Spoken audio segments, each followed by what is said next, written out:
자, 로마서 8장입니다. 로마서 8장의 첫 마디는 그러므로 이렇게 시작되고 있습니다. 그러므로 이렇게 시작되고 있으니까 앞에 그러므로라는 이야기가 나올 진술이 있었겠죠. 그럼 우리가 지난주의 말씀을 통해서 봤지만 지난주 말씀을 잠깐 살펴보겠습니다.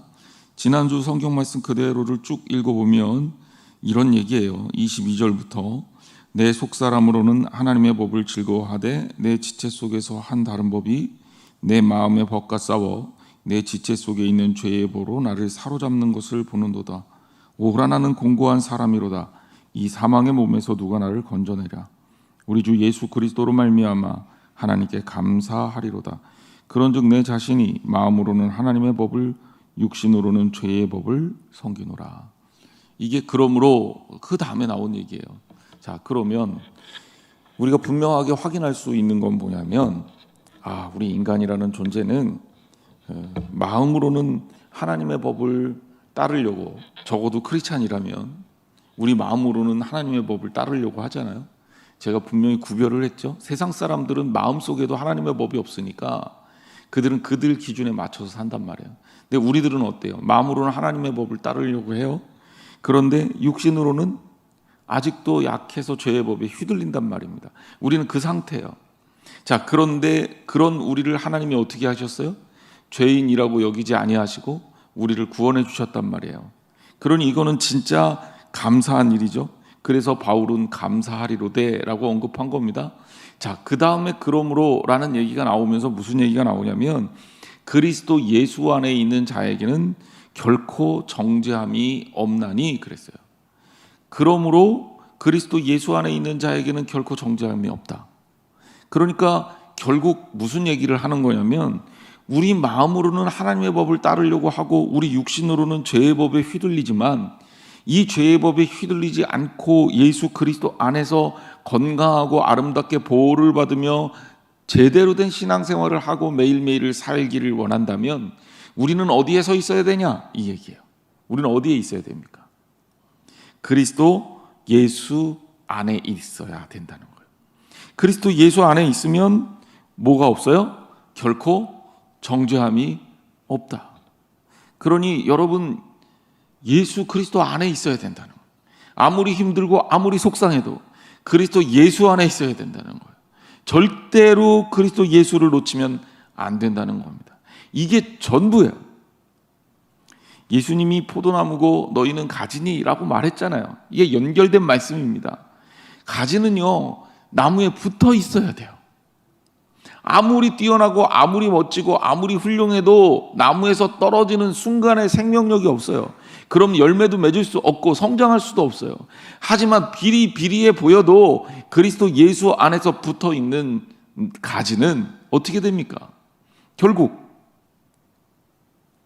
열매를 맺을 수가 있습니다.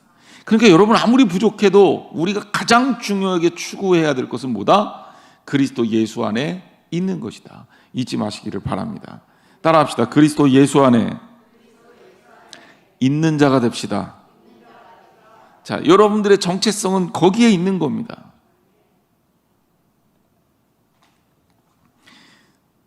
이 절 말씀으로 넘어갑니다. 그리스도 예수 안에 있는 생명의 성령의 법이 죄와 사망의 법에서 너를 해방하였음이라.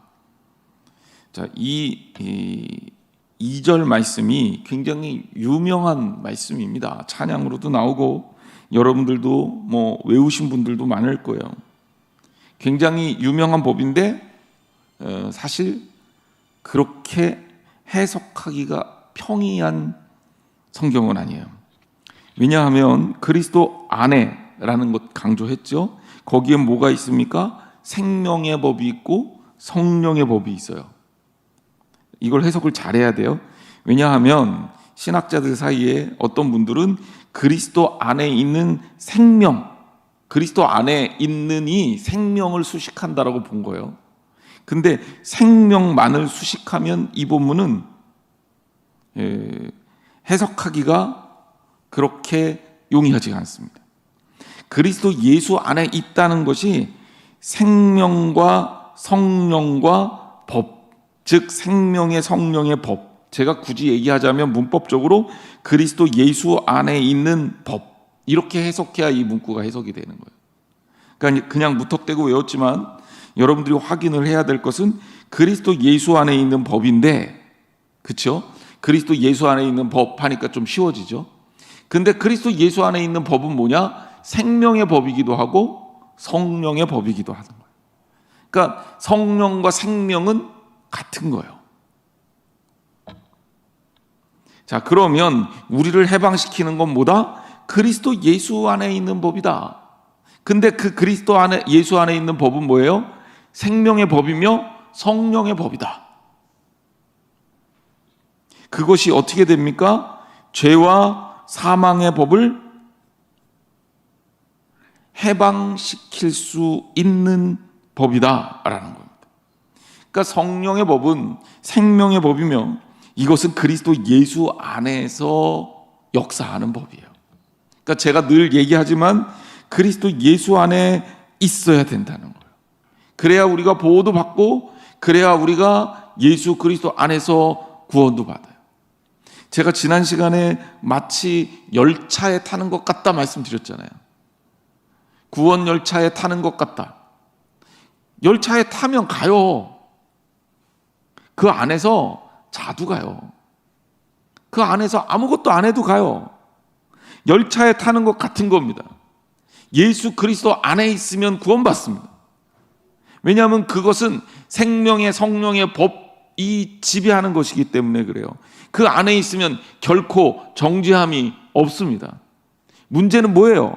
열차에서 뛰어내리면 문제가 되는 거예요.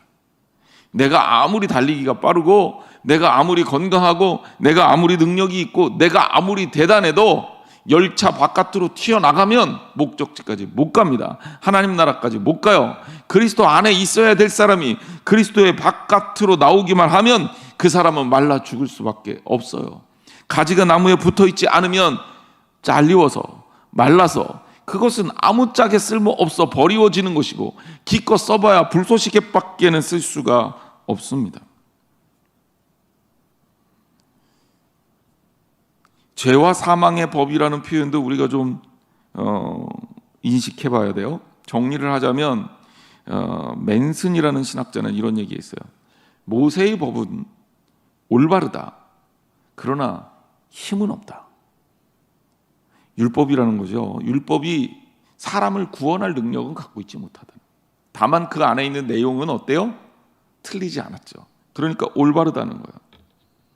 죄의 법은 어떻습니까? 죄의 법은 힘이 있어요. 죄의 법은 완전히 강력해요. 하지만 죄의 법의 문제는 뭐예요? 올바르지 않아요. 하지만 성령의 법은 어떠냐? 성령의 법, 생명의 법은 힘이 있고 올바르다. 여러분 기억하시기 바랍니다. 우리가 이 법이라는 측면을 조금 더 깊게 생각을 좀 해봤으면 좋겠다 생각이 들어요. 율법이 가지는, 우리 인간 세상에서 가지는 이 법이라는 것이 한계가 있다는 거죠. 사실 중국의 제자백가들 알지 않습니까? 여러분 적어도 공자하고 맹자는 알잖아요. 그렇죠? 공자하고 맹자, 그리고 우리 나라에도 굉장히 많지만 순자도 있어요. 그렇죠? 근데 순자라는 사람이 철학가입니다. 그래서 이걸 유가라 그래요. 유가. 우리나라에 영향을 많이 줬죠. 중국의 주요 사상가 중에 공자, 맹자, 순자, 이게 유가 사상이라고 합니다. 이 유가 사상은 어떤 사상이냐? 예의, 인의, 예와 인 이런 것 가지고, 뭐 우리가 외웠잖아요. 인의 예지신 뭐 이래갖고 5대 유교 사상 뭐 이렇게도 외웠고, 우리가 은근히 아는 게 많아요. 알고 보면. 그래서 이것을 중심으로 해서 인간 자체가 변화돼야 된다라고 주장하는 게 유가예요. 그러니까 인간 자체가 변화가 되면, 좋은 사람들만 살면 그럼 어떨까요? 완벽하게 교화되고 좋은 사람들이 살면 그 사회는 문제가 있을까요? 없을까요? 아니, 그냥 이상적으로 생각할 때, 제가 이렇게 얘기할 때는 성경의 얘기를 다 빼고 그냥 일반적인 학문적 얘기를 하는 거예요.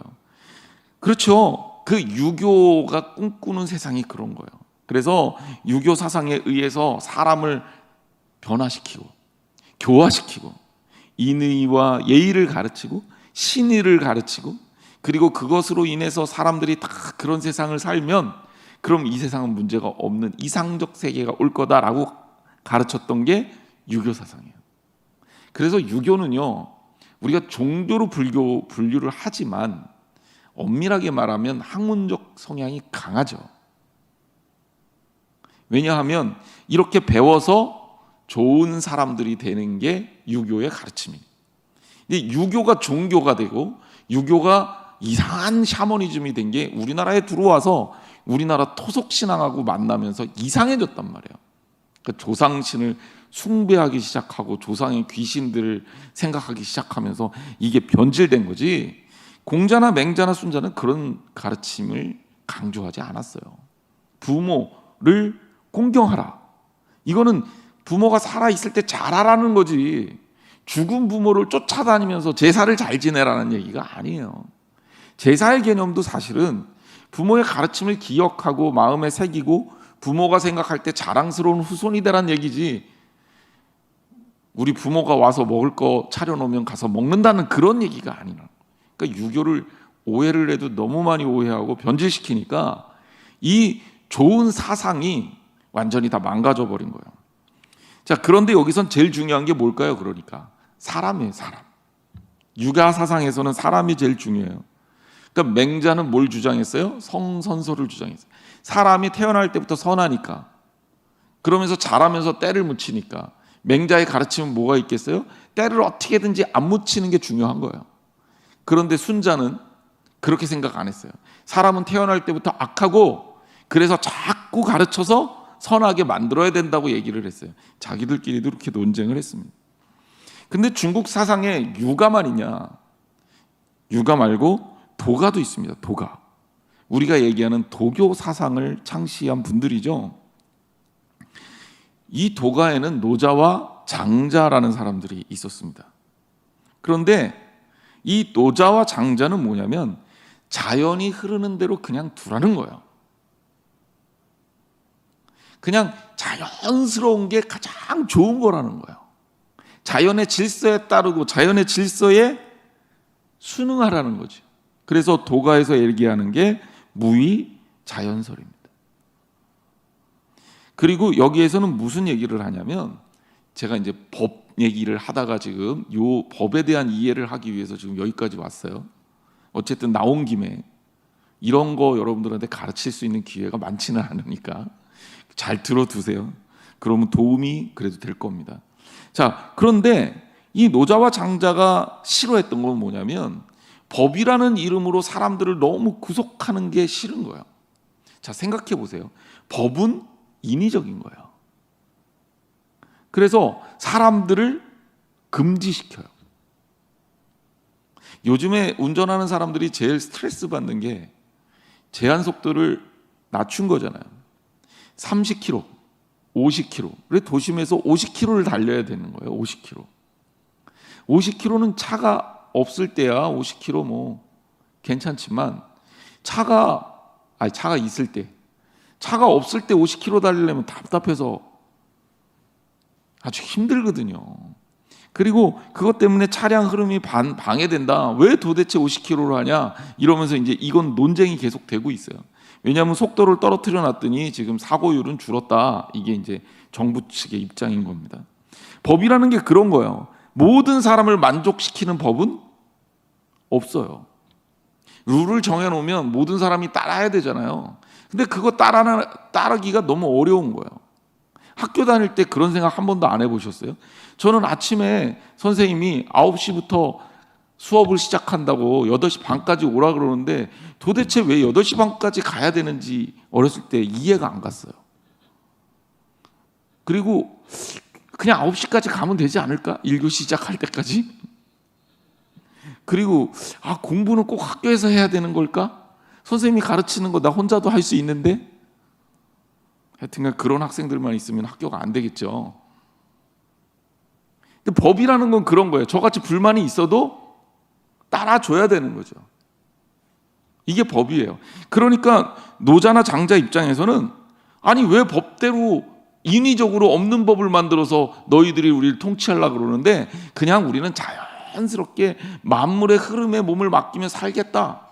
근데 생각해 보세요. 완벽하게 자연 질서에 우리 인간이 조화될 수만 있다면 그럼 세상이 평화로울까요? 시끄러울까요? 평화롭죠. 문제 생길 일이 별로 없지요. 자연의 흐름에 그대로 흘러가면 되는데 이게 도가 사상의 근본입니다. 묵가가 있어요. 묵가. 기억하기 힘드시면 도토리묵 생각하면 안 잊어버리실 거예요. 묵가는 누가 주장했냐면 이것도 쉬워요. 묵자예요. 그럼 얘는 맨날 배고픈가? 이런 생각도 했어요. 그런데 이 묵가는 뭐냐면 기독교 사상하고 제일 비슷해요. 차별 없는 사랑, 그리고 낭비하거나 사치하지 말아라. 전쟁은 반대한다. 그러니까 이제 유교에서 얘기하는 인간을 교화시킨다 이런 개념보다는 우리가 어떤 사랑을 적극적으로 실천함으로 세상을 좀 잘 만들어 보자 이런 쪽이에요. 그러니까 겉모습만으로 봤을 때 본질적으로 같다는 얘기는 아닙니다. 기독교적 가르침하고 약간은 비슷한 면이 있는 거죠. 그래서 이 묵가의 묵자 사상은 이런 겁니다. 그리고 이제 오늘 제가 좀 자세하게 얘기하려고 그러는 법가가 있어요. 법가는 법가라는 사람이 있는 게 아니라 법가 사상이 있고, 법가 사상을 주장했던 중국의 사람은 상앙, 한비자, 이사 이런 사람들이에요. 이런 사람들은 법에 의해서 엄격한 통치를 확립하려고 했습니다. 왕권의 권위와 세력을 강조했어요. 자, 법이라는 것이 인간 세상에 필요합니다. 왜? 여기엔 전제가 뭐냐면 인간이라는 존재는 그냥 두면 다 망가지고, 그냥 두면 싸우고, 그냥 두면 무엇인가를 이룰 수가 없다고 생각하기 때문에 이것을 법이라는 것들을 정해서 인간을 나쁘게 얘기하면 통제하고 좋게 얘기하면 보호하려고 하는 겁니다. 법이 없다고 가정을 해보세요. 힘센 사람들이 자기 마음대로 마음껏 권력을 휘두를 거고요.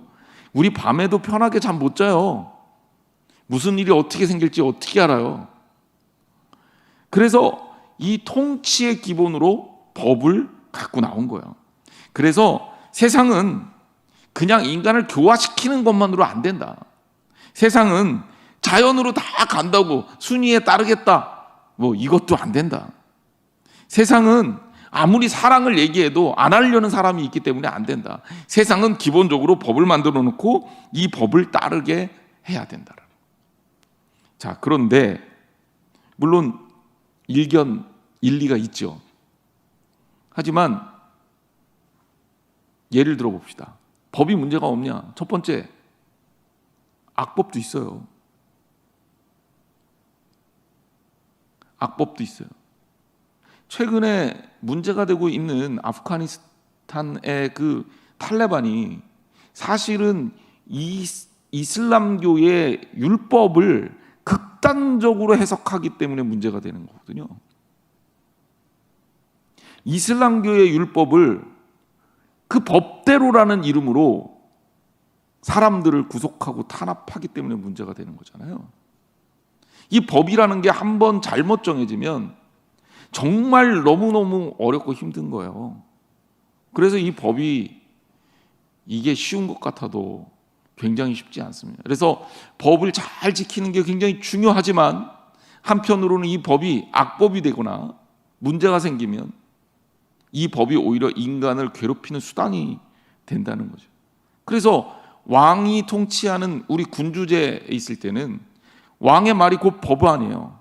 왕이 법을 시행해버리면 그러면 이 법이 옳든 그르든 사람들을 다 그걸 따라야 되니까 이게 악법이 생겨나면 그게 사람을 핍박하는 수단이 된다는 거예요.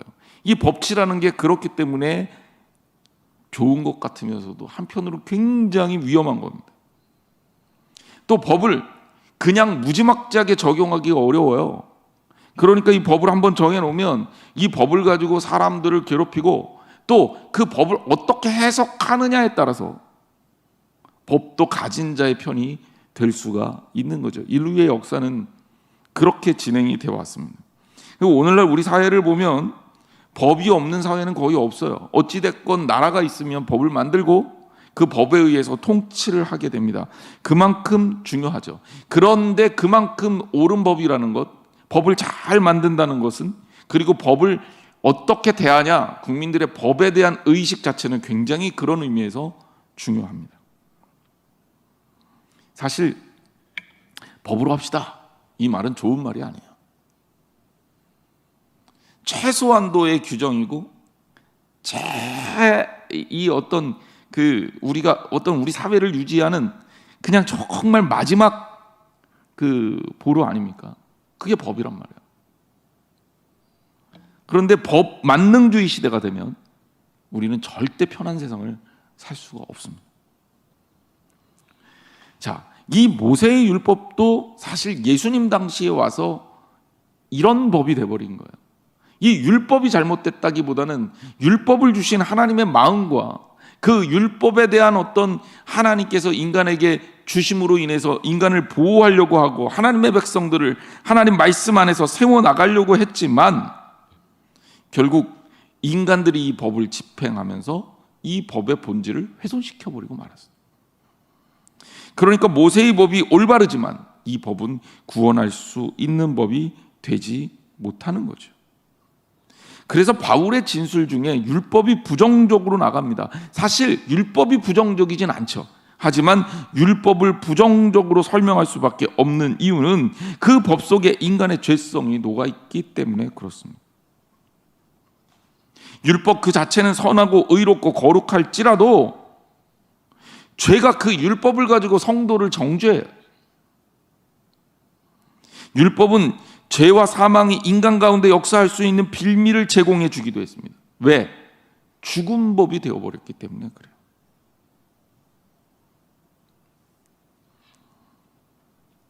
그래서 이 죄와 사망의 법에서 그리스도 안에 있는 생명의 법, 성령의 법이 우리를 해방시켰다. 우리를 자유롭게 했다. 이렇게 설명하고 있는 겁니다. 자, 정리합니다. 법은요, 인간들의 법은 우리를 구원할 수가 없어요. 이것은 옳아라고 진술할 수는 있어요. 하지만 그것이 우리를 구원할 수 있는 능력은 가질 수가 없습니다. 우리를 구원할 수 있는 것은 하나님께서만 하실 수 있어요. 그리고 구원받는 것은 법에 의해서 구원받는 게 아니라 그리스도 안에 있는 우리가 굳이 대비시키기 위해서 생명과 성령의 법이라고 표현했지만 이게 뭐예요? 예수 그리스도의 십자가고 예수 그리스도의 사랑이죠. 바로 그 십자가의 법으로 우리를 구원하신다라는 겁니다. 그래서 결국 우리를 구원하시는 그것은 율법의 목적과 율법의 본질을 성취시켜요. 율법의 본질은 뭐냐? 여러분 생각해 보세요. 왜 하나님이 우리에게 법을 주셨습니까? 하나님이 인간을 사랑하시니까. 하나님이 왜 이스라엘 백성에게 율법을 주셨습니까? 이스라엘 민족을 하나님의 백성으로 삼고 그들로 인하여 온 민족에게 구원의 역사를 베푸시기 위해서. 그러니까 율법의 목적, 율법의 본질은 구원에 있는 거예요. 사람을 정죄하는 데 있는 게 아니라. 오늘 우리들의 법도 그렇잖아요. 누구를 잡아 넣으려고 법을 규정한 게 아니라 법은 뭐 하려고 있는 거예요? 가난하고 힘없고 약한 사람을 보호하려고 법이 있는 거예요. 법이 왜곡되면 이 법을 집행하는 사람들이 인간이다 보니까 법을 잘못 만들어 놓으면 결국 이 법은 폐기되는 게 맞는 거죠. 그러니까 율법이 왜곡됐으면 율법의 본질로 돌아가는 게 맞는 거예요. 거기서 다시 시작해야죠. 하나님의 법이 우리를 지배할 수 있도록 말입니다. 그러므로 우리는 율법을 따라 사는 삶이 아니라 육신을 따라 사는 삶이 아니라 그리스도 예수를 따라 살아야 되고, 그것은 철저하게 그리스도 안에 있을 때 가능한 겁니다. 3절 말씀 보겠습니다. 율법이 육신으로 말미암아 연약하여 할 수 없는 그것을, 자, 정리하자면 율법은 육신으로 말미암아 연약하여 할 수 없어요. 다시 얘기하자면 하나님의 법은 선해요. 그런데 이 율법을 우리가 실천해서 적용해서 구원할 수는 없어요. 왜? 우리의 육신이 약하거든요. 때로는 악하거든요. 바울처럼 그렇게 훌륭한 사람도 육신의 법이 나를 자꾸 주장하니까 내가 견딜 수가 없고 고통스러울 수밖에 없는 거죠. 내 마음에 하나님께서 원하시지 않는 행동을 내 입과 손과 발이 막 해. 그러니까 그것 때문에 하나님께서 기뻐하시지 않아요. 그렇게 되면 우리는 구원받을 수가 없잖아요. 법을 어긴 사람이 되는데. 그렇지만 율법은 할 수 없는 그것을 어떻게 해요? 하나님은 하십니다. 곧 죄로 말미암아 자기 아들을 죄 있는 육신의 모양으로 보내어 육신의 죄를 정하사, 4절, 육신을 따르지 않고 그 영을 따라 행하는 우리에게 율법의 요구가 이루어지게 하려 하심이라. 무슨 얘기인지 아시겠죠? 결국 하나님이 우리에게 오셔서 우리에게 원하시는 것은 뭐냐면, 하나님께서 우리를 도우셔서 율법의 요구, 율법의 본질, 그것들을 회복시키는 거예요. 그러니까 예수님이 내가 율법을 폐하러 온 것이 아니라 내가 율법을 완성시키러 왔다 그러는데, 예수님께서 곳곳에서 율법 학자들하고 충돌하는 이 아이러니한 일은 바로 그렇기 때문에 일어나는 거예요.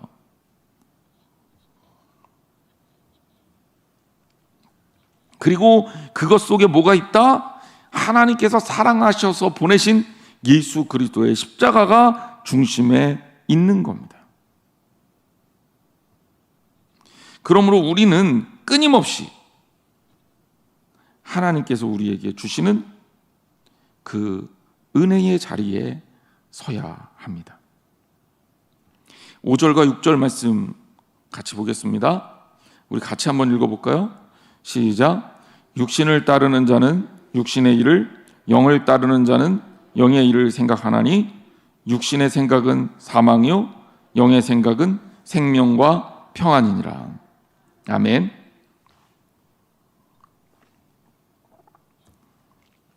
제가 열차 타는 거 얘기했으니까 그 비유를 한 번 더 해볼게요. 지금이야 세상이 워낙 좋아져서 자리를 미리 다 배정받고, 그리고 늦게 가도 표를 끊으면 그 자리에 앉을 수 있지만, 옛날에 차를 타려면 어떻게 써야 돼요? 줄 서야 됐잖아요. 그죠? 자, 여러분들이 대전쯤 있다고 생각해 보세요.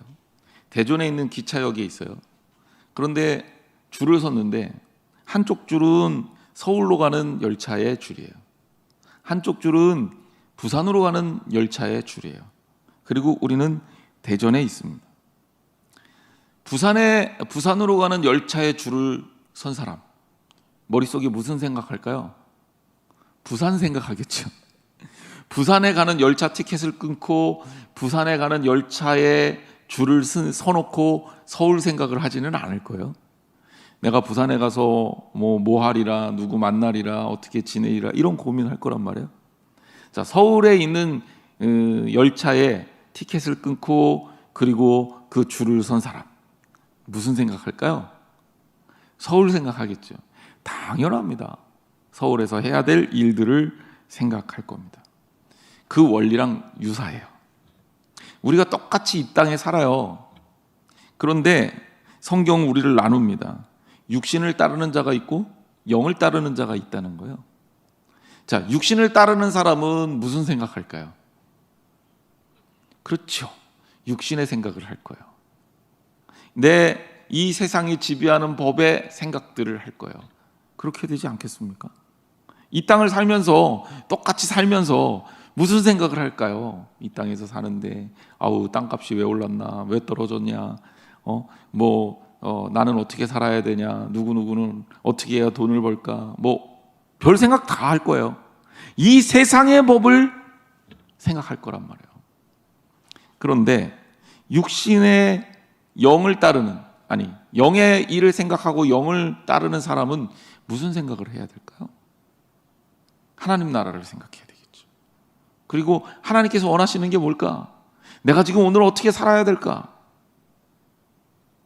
매일 아침 하나님 말씀을 대하면서 하나님 보시기에 나는 어떤 삶을 살아야 될까? 하나님 보시기에 내가 하나님을 기쁘시게 하는 삶을 살고 있는가?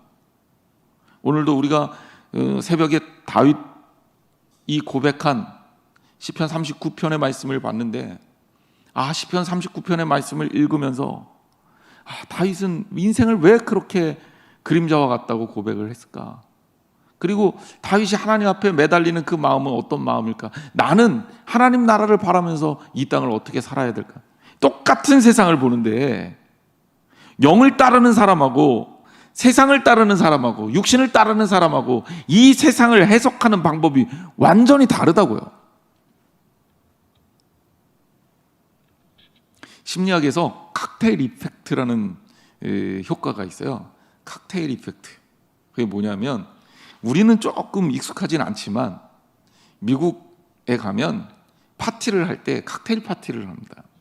그러면 칵테일을 이렇게 나르는 사람들이 있고, 그리고 거기에서 칵테일을 이렇게 마시면서 또 간식 마시면서 먹으면서 이렇게 이웃하고 이렇게 돌아가면서 막 만나서 대화하는 거예요. 영화 같은 데 보면 그러잖아요. 우리는 주로 딱 거하게 차려놓고 그리고 딱 앉아서 배부르게 먹어야 잔치한 느낌이 나는데, 서양 사람들은 이렇게 서서 돌아다니면서 사람들하고 사교하고 먹고 마시고, 그리고 또 그러다가 마음에 드는 사람 있으면 또 만나서 또 더 깊은 얘기하고, 이런 문화가 자연스럽게 진행이 됩니다. 그런데 그러다가 내가 이렇게 제가 이제 예를 들자면 B라는 사람하고 얘기를 하는 거예요. 막 얘기를 하는데 누가 저쪽에서 내 얘기를 딱 하잖아요. 그러면 그게 들릴까요? 안 들릴까요? 그게 들린다는 거예요. 그게 칵테일 이펙트예요. 뭐냐면 사람은 자기하고 관련된 얘기를 하면 거기에는 소머즈 같은 능력이 발휘돼서 그게 확 자기한테 들려진다는 거예요. 그래서 우리나라 속담에도 낱말은 새가 듣고 반말은 쥐. 요새 내가 이게 자꾸 헷갈려요. 그렇죠? 낮에도 쥐가 자주 출몰해갖고 반말은 쥐가 듣는다는 얘기가 아마도 그래서 나오지 않았을까. 무심코 한 얘기인데 자기 관여도가 높은 사람은 그게 다 들리거든요. 그러니까 비밀이라는 거는 다 새나가게 마련. 그러니까 흉 보면 제가 다 알아요. 그만큼 그게 자기 관여도가 높은 건 더 잘 들린다는 얘기죠. 제가 왜 이 얘기를 하겠습니까? 세상 일에 관심이 많고 육적 일에 관심이 많고 내 자존심, 나 존재감 이런 데다 자꾸 마음을 쓰면요, 거룩한 장소인 하나님의 장소에 와서, 예배의 장소에 와서도 그 생각을 할 수밖에 없어요. 예수님 앞에 이 부자들의 재물이 귀하게 여겨지지 않고 오히려 가난한 한 과부의 헌금이, 두렙돈의 그 헌금이 예수 그리스도께 귀하게 여겨졌던 이유는 하나님께 드리러 와서도 그들은 세상 일을 생각한 거예요. 내가 이렇게 많이 드렸으니 사람들이 나를 인정하겠지? 하지만 진정으로 하나님께 드리는 사람은 하나님의 일을 생각하죠. 내가 이렇게 부족하게 드리지만 하나님, 연약함에도 불구하고 드리니 받아 주옵소서, 혹은 내가 하나님께 더 귀한 것으로 드리기 위해서 노력하겠습니다. 이런 결단을 귀하게 보시는 거란 말이에요. 그러니까 하나님이 기뻐하시는 것은 우리가 어디에 서 있느냐라는 거예요. 예수 그리스도 안에 있느냐, 세상에 있느냐, 바울의 논법대로, 아니면 육신을 따르는 줄에 서 있느냐, 영의 줄에 서 있느냐, 여러분은 어디에 서 있습니까? 크리스찬이라면 하나님 나라를 바라보며 살아야 되지 않겠습니까? 크리스찬이라면 영적인 일을 추구해야 되지 않겠냐는 거예요. 그런데 왜 우리의 마음과 근심이 왜 자꾸 세속적인 일에 휘둘리냐고요. 그러지 말라는 거예요. 왜? 하나님께서 기뻐하지 않으셔요. 옳은 길이 아니에요. 그럼 우리는 신선처럼 세속은 다 세상적인 일들이 하고 나는 내 일만, 하나님의 일만 하겠다, 그런 얘기가 아니에요. 이 땅에서 일어나는 그 어떤 일도 하나님 나라의 일을 하듯이 하라는 거예요. 모든 것들을 감사함으로 받으면 이것이 선하다고 했잖아요. 하나님을 기뻐하시는 삶을 가지고 하라는 거예요. 장사를 하더라도, 공부를 하더라도, 혹은 가정의 일을 하더라도 이것들이 알고 보면 다 남을 섬기는 일이에요. 주님의 일이라고요. 그렇잖아요. 내가 오늘 좋은 물건을 잘 만들어서 누군가에게 팔았어. 그 사람이 좋은 물건을 적정한 가격에 샀어요. 이거는 좋은 일이잖아요. 내가 누군가를 가르치는데 내가 정말 열심히 준비해서 최선을 다해서 가르쳤어요. 그 아이가 마음에 가르침을 잘 듣고 사회에서 나름대로의 한 사람의 역할을 감당할 수 있는 사람으로 성장해. 좋은 일이잖아요. 이게 하나님의 일이라고요. 내가 가정에서 열심히 청소를 해. 이거 누구를 위한 일이에요? 우리 가족들을 섬기는 일이잖아요. 하나님의 일이잖아요. 그러니까 선한 영의 일을 따르는 사람은 육신의 일을 하더라도 이것이 영의 일처럼 되어지는 것이고, 그것을 통해서 하나님 나라의 일을 감당하는 거예요. 하나님께서 우리에게 이 땅을 살라고 하신 이유가 있단 말이에요. 이 땅에서 하나님의 마음을 가지고 살라는 거죠. 성도들은 그렇게 살라는 거예요. 그런데 세속적인 사람은, 하나님께 속해 있지 않은 사람은 하나님의 일을 하는 것 같으면서도 알고 보면 세상 일을 추구해요.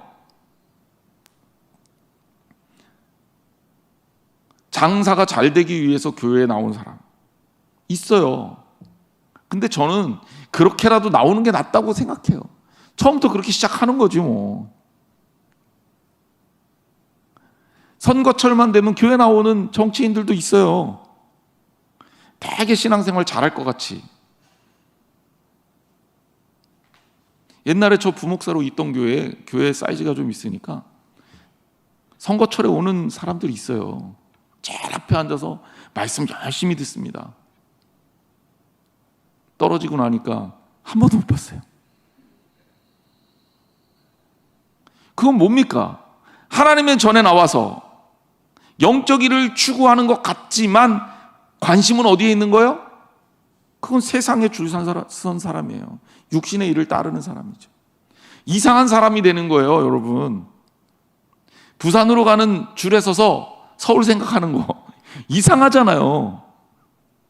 그런 사람이 되는 거예요. 그러면 힘듭니다. 힘들어요. 갈등이 생기죠. 내가 하나님을 따르는 마음이 있는데 세상에 가서 살라고 예배도 제대로 못 드리고 하나님을 추구하는 일도 못 드리고 성도들도 못 만나고 그러면서 세속적인 사람들 속에 섞여 있으면 여러분 힘들어요, 안 힘들어요? 힘들죠. 괴롭죠. 우리가 왜 코로나 때문에 못 모이니까 힘듭니까? 다른 거 아니에요. 하나님을 추구해야 될 사람들이 영적 공급을 못 받으니까 힘든 거예요. 그렇게 힘든 게 맞는 거라고요. 교회 와서도 세상 생각하면 힘들어요. 내가 주일날 문을 닫고 장사를 안 함으로 생기는 손해 계산하면 장난 아니죠.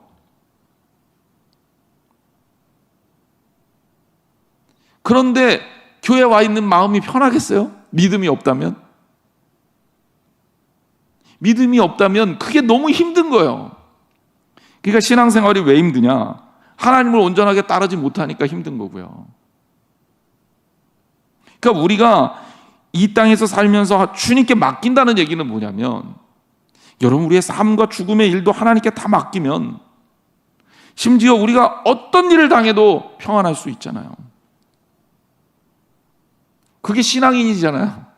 세상 사람들하고 똑같으면 안 되잖아요.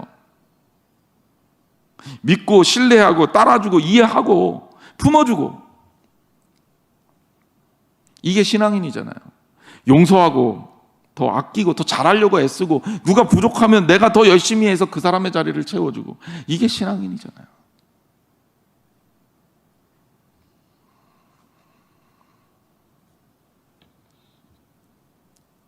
우리 교회가, 우리 성도들이 지금도 잘하고 계시지만 앞으로도 더 많이 성숙했으면 좋겠어요.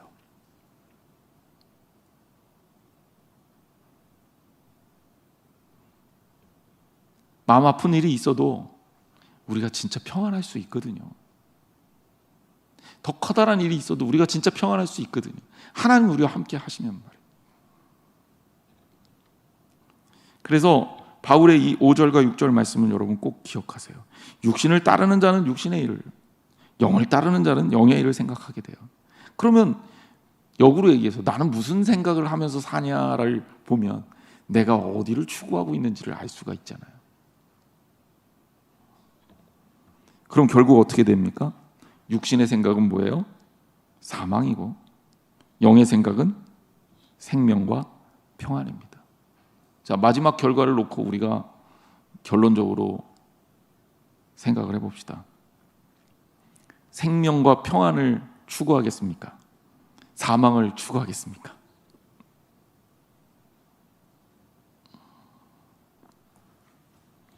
제가 학교에서 학생들 가르치다가 신앙생활을 안 하고 하나님 안 믿는 게 너무 속상해서 아이들한테 정말 무식한 예를 들었어요. 그러면서 제가 학교 신문에 비슷한 글도 하나 썼는데,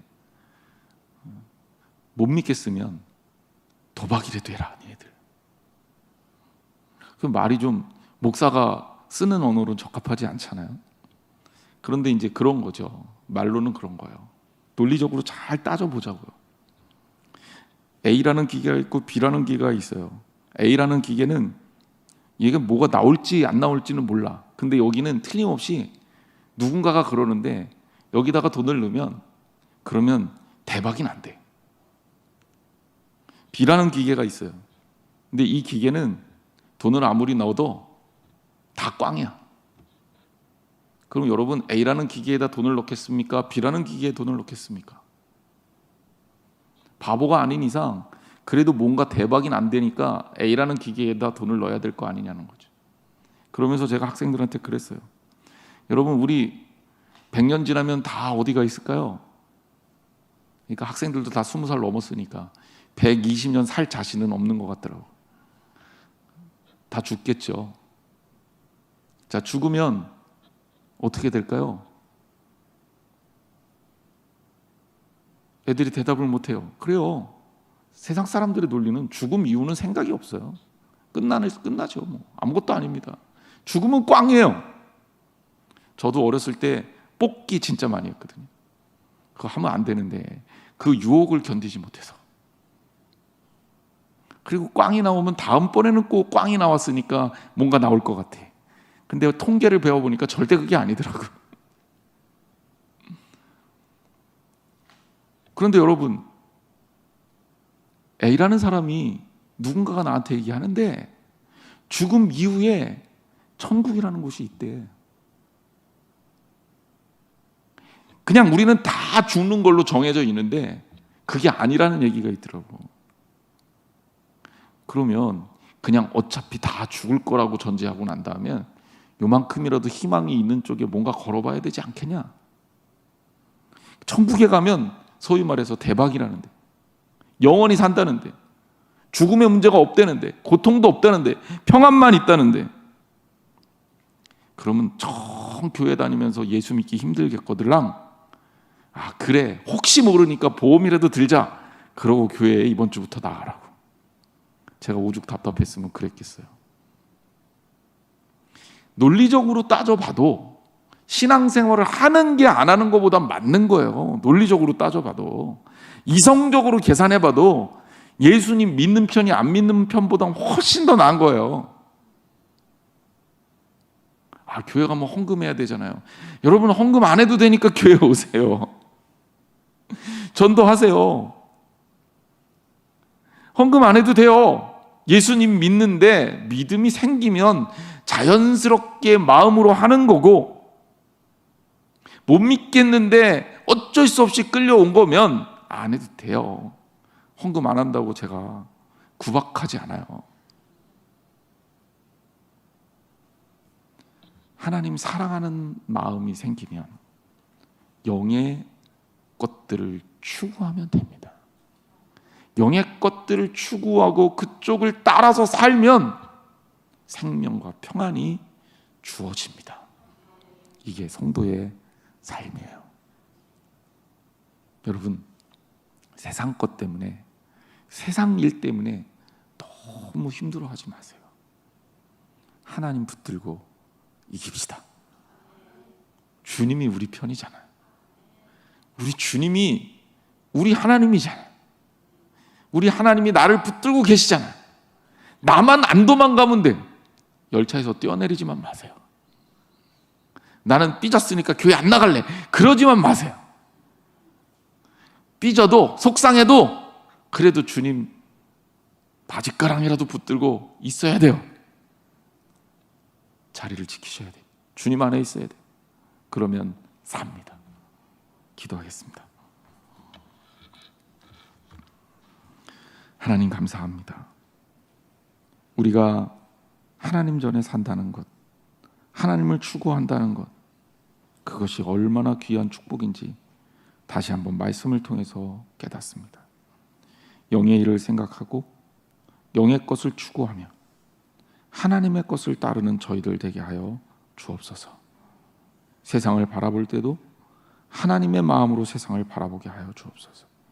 그래서 주님이 우리에게 주신 그 은혜를 기억하고 살게 하여 주옵소서. 또한 주님께서 주신 그 사랑의 자리에서 주의 음성을 듣고 우리의 모든 문제를 주님께 맡기며 나 혼자가 아닌 주님과 함께 그 어려운 문제를 해결해 나가고자 합니다. 입술을 통해 대서 고백되어지는 기도의 제목들이 주 안에서 응답되는 역사가 있게 하여 주옵소서. 우리 사랑하는 성도들 주 안에서 건강하고 아름답게 회복되게 하시고 주님 곁에 있게 하시며 주님 안에 있게 하시며 주님 편에 서게 하여 주옵소서.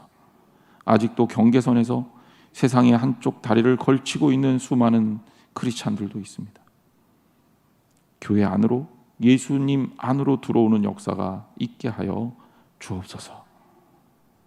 이제는 우리 주 예수 그리스도의 은혜와 하나님 아버지 놀라우신 사랑하심과 성령님께서 이끌어주시는 교제하심이 오늘 말씀을 통해 다시 한번 주님 안에 있기를 다짐 또 다짐하는 사랑하는 성도들 머리 위에 영원토록 함께 하기를 축원하옵나이다. 아멘.